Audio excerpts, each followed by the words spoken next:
बच्चों, आज हम पाठ क्रमांक 3 नाखून क्यों बढ़ते हैं और इसके लेखक है आचार्य हजारी प्रसाद द्विवेदी। इस पाठ में उनके द्वारा लिखा गया यह वैचारिक निबंध है। एक दिन ऐसे ही लेखक की पुत्री ने उनसे प्रश्न पूछा कि मनुष्य के नाखून क्यों बढ़ते हैं। तो लेखक के पास इसका कोई सवाल नहीं रहता। वे सोचने में मजबूर हो जाते हैं और आखिर में वो एक निष्कर्ष निकालते हैं कि आदि मानव को अपनी रक्षा के लिए बड़े नाखूनों की ज़रूरत थी, क्योंकि तब वह जंगलों में रहता था। अर्थात नाखून पशुता और बुराई के प्रतीक है। आज मानव सभ्यता ने बहुत विकास किया है। अब हम नाखून काटते रहते हैं। उसी प्रकार हमारी बुरी आदतों को, बुरे भावों का भी हमें त्याग कर देना चाहिए। यही इस पाठ में लेखक ने हमारे सामने प्रस्तुत किया है। इनका परिचय। इनका जन्म हुआ है 1907 बलिया यानी उत्तर प्रदेश में और उनकी मृत्यु हुई है 1990 उत्तर प्रदेश में। इनका परिचय। द्विवेदी जी हिंदी साहित्य के मौलिक निबंधकार, उत्कृष्ट समालोचक एवं सांस्कृतिक विचारधारा के प्रमुख उपन्यासकार हैं। उनका व्यक्तित्व बड़ा प्रभावशाली और स्वभाव बड़ा सरल और उदार था। हिंदी, अंग्रेजी, संस्कृत और बांग्ला भाषाओं के वे विद्वान थे। उनकी प्रमुख कृतियाँ हैं अशोक के फूल, कल्पलता यह उनका निबंध है, बाणभट्ट की आत्मकथा, पुनर्नवा यह उपन्यास है, गद्य संबंधी।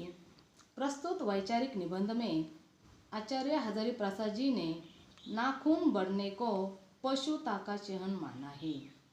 नाखून पशुता, बुराइयों का प्रतीक है। उनका कहना है कि जिस तरह नाखून बढ़ने पर हम उसे काट देते हैं, ठीक उसी तरह यदि किसी में बुराई आदतें आ जाए तो उन्हें त्याग देना चाहिए। बच्चों, हम पाठ देखते हैं। बच्चे कभी कभी चक्कर में डाल देने वाले प्रश्न कर बैठते हैं। अल्पज्ञ पिता बड़ा दयनीय जीव होता है। मेरी छोटी लड़की ने जब उस दिन पूछ लिया कि आदमी के नाखून क्यों बढ़ते हैं, तो बच्चों, अल्पज्ञ यानी थोड़ा जानने वाला, दयनीय यानी दया करने योग्य।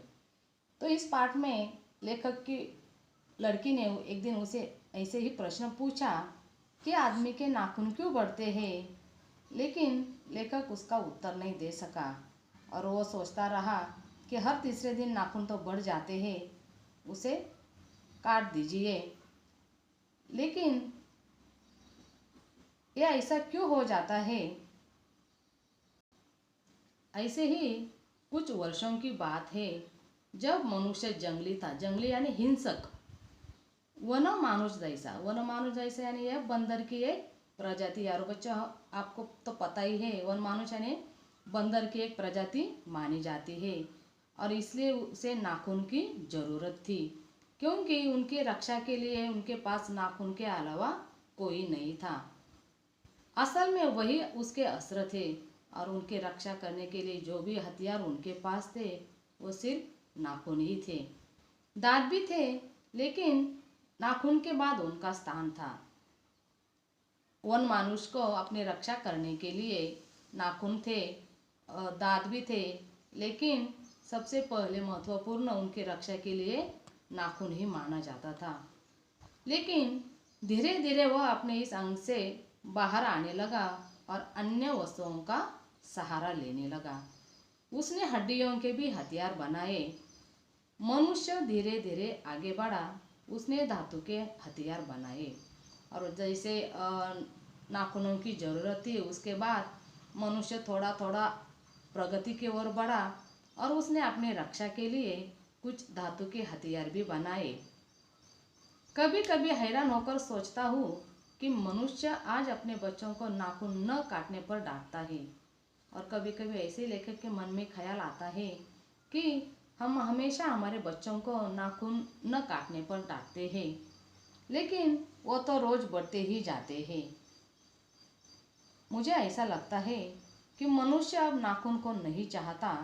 ये उसकी भयंकर पाशवी वृत्ति, पाशवी यानी पशुवत जीवंत के प्रतीक है।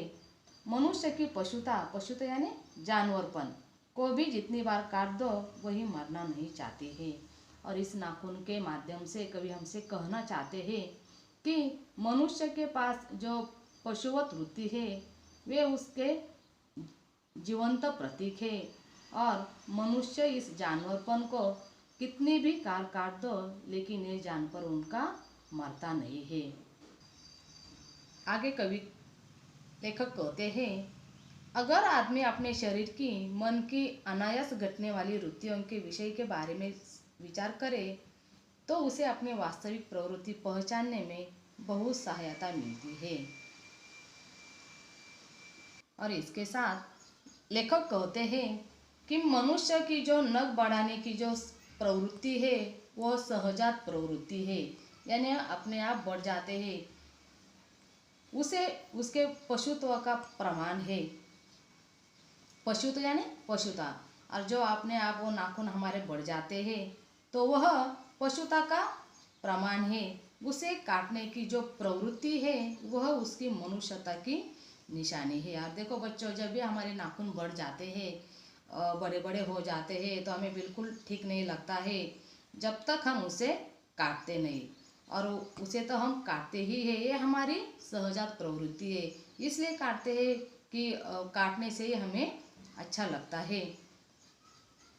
लेखक कहता है कि मनुष्य किस ओर बढ़ रहा है, पशुता की या मनुष्यता की। और लेखक को एक प्रश्न पड़ता है कि मनुष्य तो आगे बढ़ रहा है लेकिन पशुता यानी जानवरपन, मनुष्यता यानी मानवता आगे तो बढ़ रहा है लेकिन जानवरपन को लेकर या मानवता की ओर, अस्त्र बढ़ाने की ओर या अस्त्र काटने की ओर, अस्त्र बढ़ाने के लिए या अस्त्रों को काटने के लिए बढ़ रहा है, यह सवाल उनके मन में आता है।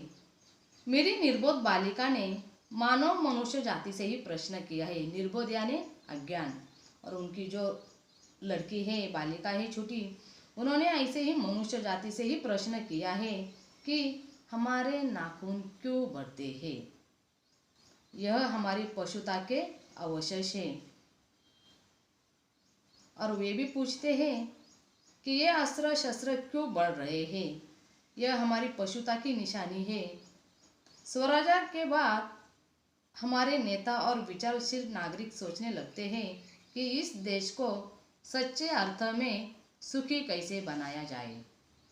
तो बच्चों, आज हम यही रुकते हैं। धन्यवाद।